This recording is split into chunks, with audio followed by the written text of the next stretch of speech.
Hey everybody, it is a little after midnight and I thought I'd do a bit of an overview or review, if you will, for Transformers the movie, the 30th Anniversary Edition. This of course is the limited edition 30th Anniversary Steelbook. Of course there is a regular Blu-ray edition out there that is like this, a regular Blu-ray case. Of course there's also a DVD release as well. Now I will say this, I didn't watch all of the Till All Are One documentary just yet. I was watching half of it and stopped a little bit because I think I had to go to work or something. That's not, but I think I was doing something, I don't really know.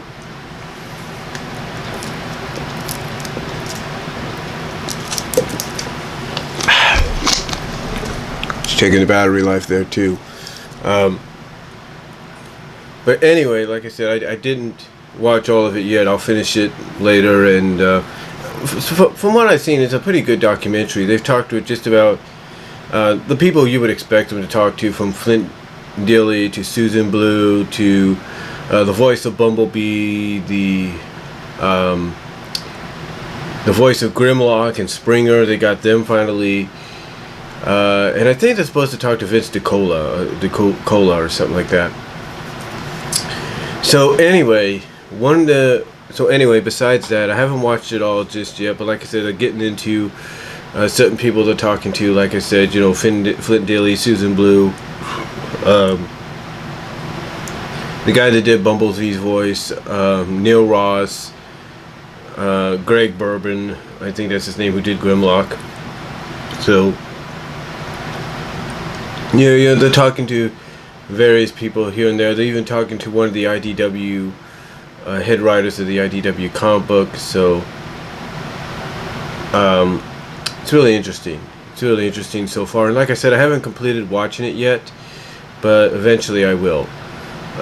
Overall, though, one of the biggest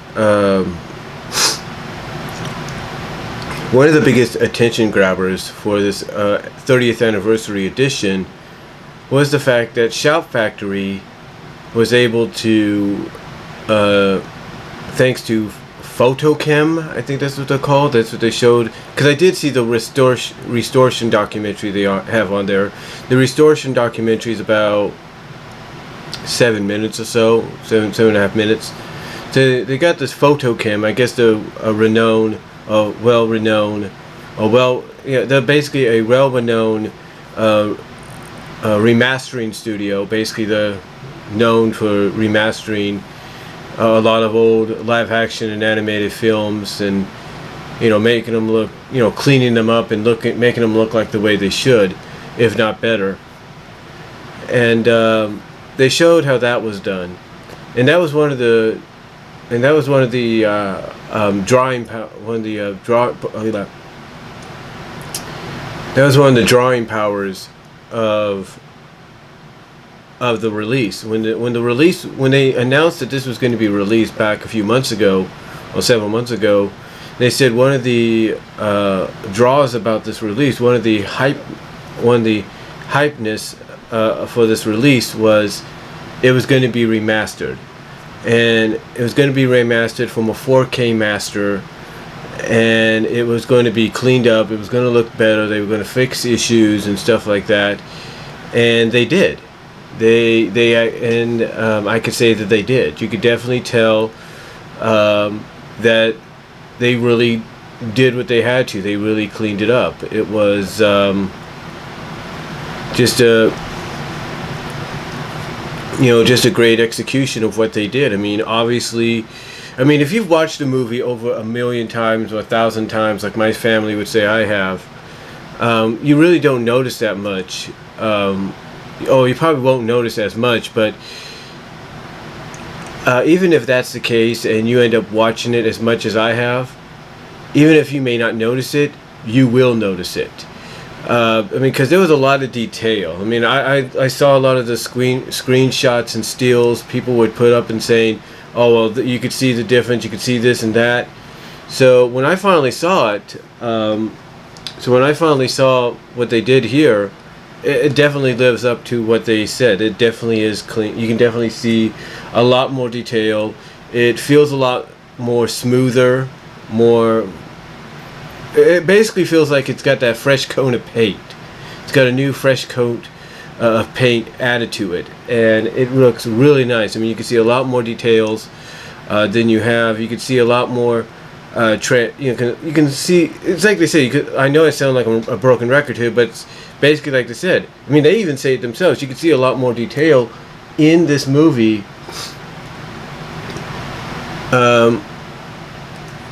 Than you ever have before. I mean, for example, you know those little screens that they would have on the consoles of the ship with those little sparkle light things going across. You know, on the ships near the computers and stuff like that, you have those little electric lines, little sparkle lights going like this way. Here's a line, then here's a line. And on those little radar screens, the computer screens on the ships or at the moon bases, you could see a lot more of that. You could see a lot more detail.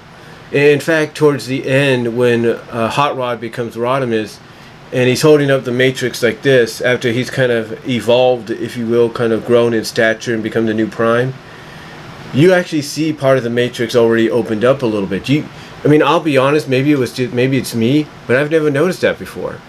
It just, again, they definitely lived up to what they said they were going to do, and they definitely cleaned up a lot. They are right about one thing. The pink Hot Rod deal is finally fixed up, so we don't have to worry about that anymore. So a lot of issues we may have had with it before, even if they were nitpicks, like the pink Hot Rod, maybe something here or there, that's all been smoothed out, that's all been fixed, all been cleaned up. The only thing they could not fix was the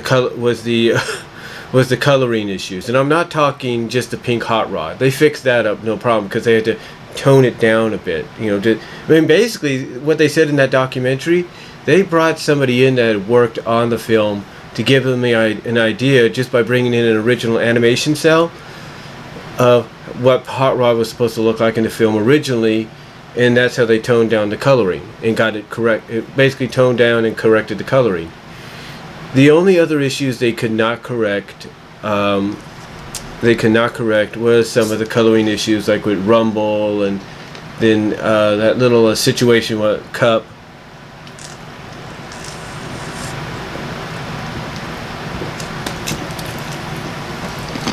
Like with Rumble. Looking at the time now. Or with Rumble, when him, Ratbat, Ravage, and Frenzy got launched by Soundwave to destroy the transmission and attack Perceptor and Blaster, they didn't fix that. They couldn't fix that. I mean, it would probably take a little bit more time, and I think they explained that in the documentary. And then the other issue with Cup holding up Blitzwing's tank barrel and shooting it at an Insecticon, and you have this layer of purple that's over him, and they said in one commentary, I think in the UK version, they said that they had switched cells or something happened with the celling when they were creating the film, originally making the film, so that got sort of mixed up there. So that purple issue, that wasn't fixed. But everything else, some of the minor issues, like the pink Hot Rod, some of the dirt here and there, some of the that shouldn't be there, that should be cleaned up, those things have been nitpicks, besides the ones I just talked about, have been cleaned up. And again, like I said, with the exception of the Rumble looking like Frenzy, they call them the Frenzy twins, and the purple being over, and the purple overshadowing Cup at the beginning of the film, at the beginning of the Autobots battle, the Autobot Decepticon city battle. Those are the only things they didn't fix. Everything else they did fix, and it looks magnificent. It looks just tremendous. Another thing that really helps out is the audio, in a sense. Now, some people may be a fan of it, some people may not, especially if you have surround sound like I do. I have two speakers, the background speakers here, I have the two front speakers over here, and Just taking my time there on the battery. One thing that they did fix is they gave us DTS-MA. That's right, Dolby Digital or DTS Master Audio Stereo. That's what it's called. Literally, that's what they called it. They called it English Stereo and 5.1 Surround. But basically, it's actually, like I said, it says basically in the options, it gives you a 5.1 as the second audio option. It gives you commentary as the third audio option, but the first one, it says DTS-MA. In other words, it's the kind of MA that you would expect nowadays with the release of something like Captain America or Ninja Turtles Out of the Shadows, because they have 7.1. But this one was DTS-MA stereo.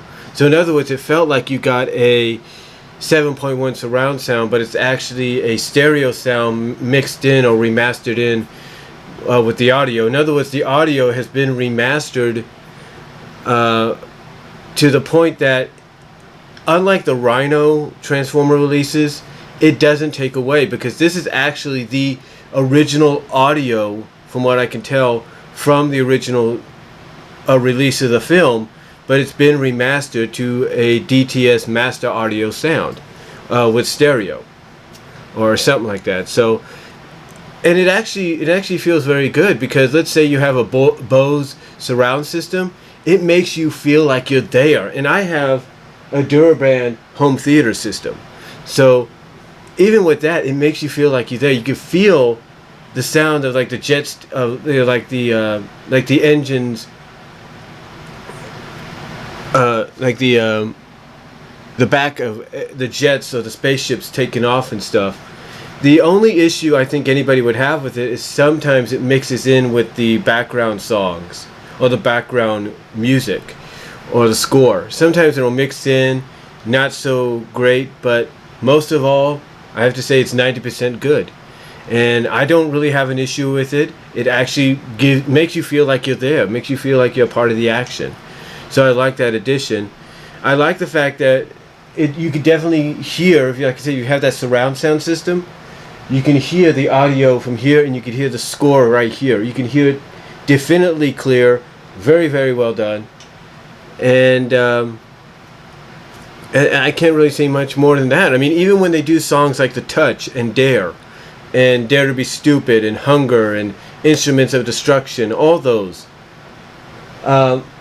when they have characters speaking here, you hear the song still playing in the background, but when it's just the song playing, you hear the lyrics of the song here and the background music of the song over here. So it's really cool. So in other words, when you have, like I said, you have characters speaking, the song's still playing in the background here, but then when it's just a song, the lyrics transfer over to the front speakers, and you hear them there. So that's really good. I really like that.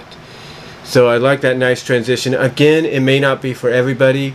Again, sometimes the audio might get a little mixed in, with the sound effects and all that. But it's not. But I'll say this: it's not bad. It's not like Rhino, as some people would put it. It may be a little annoying, so that it may annoy some people. But that's why they've given you the option to go. They've given you that second option of going 5.1. Just like with the 20th Anniversary Edition. Speaking of 20th Anniversary Edition, they do carry over a lot of stuff from that. They carry over the commentary from the 20th Anniversary Edition. They carry over some of the featurettes, like the Death of Optimus Prime, Transformers Q&A, cast and characters. They bring all that. They carry all that over to this set as well. So they also they do have the original theatrical trailer. But they don't separate it. They don't go like trailer 1 or 2. It's like both trailers back to back. The original trailer, and then the newer one that came after it. And then they have all the TV spots. And again, they don't separate them. They're all back to back to back in one area. So overall, that's great to see. And really, I can't say any more than that. I mean, Shout Factory along with Photochem really did a great job here, and Again, I haven't seen all of one documentary. I'll try to finish that, but my suggestion is if you're a true fan of Transformers, pick this up. You will enjoy it. It's probably the best version you're going to get of the movie since its initial release in theaters and then later on VHS and all that. So definitely pick this up. You'll really get it. You'll really enjoy it. Like I said, there are some carryovers from the 20th Anniversary Edition, but that's probably to be expected. I mean, there's a lot of Blu-ray releases, anniversary Blu-ray releases of other movies that have come out that have carried over, special features and featurettes from other editions. So basically that's nothing new. So overall, definitely worth getting, and I do recommend getting the Steelbook. It's really good. Get the Steelbook version if you can afford it. It's great to have. And again, Shout Factory, you guys did a great job. Photochem, you guys did a great job. Thank you very much for doing this. I highly recommend it to Zara Nizarak and anybody else that hasn't gotten it yet. You will enjoy it. Believe me. You will enjoy it. And again, for some of you that may not be a fan of the addition of the DTS-MA audio, they do give you the second option of English Audio 5.1. And like I said, the commentary carries over from the 20th Anniversary Edition. So overall, though, definitely worth getting, and that's all I can really say. Thank you all for watching, and I do recommend, once again, getting Transformers the Movie 30th Anniversary Edition, but I do recommend getting the Steelbook version. You will like it. So overall, just tremendous work, just tremendous job by Shout Factory and Photochem. Thank you guys. Thank you, Hasbro, for making this happen, and I'll talk to y'all later. Comment below, and I am out.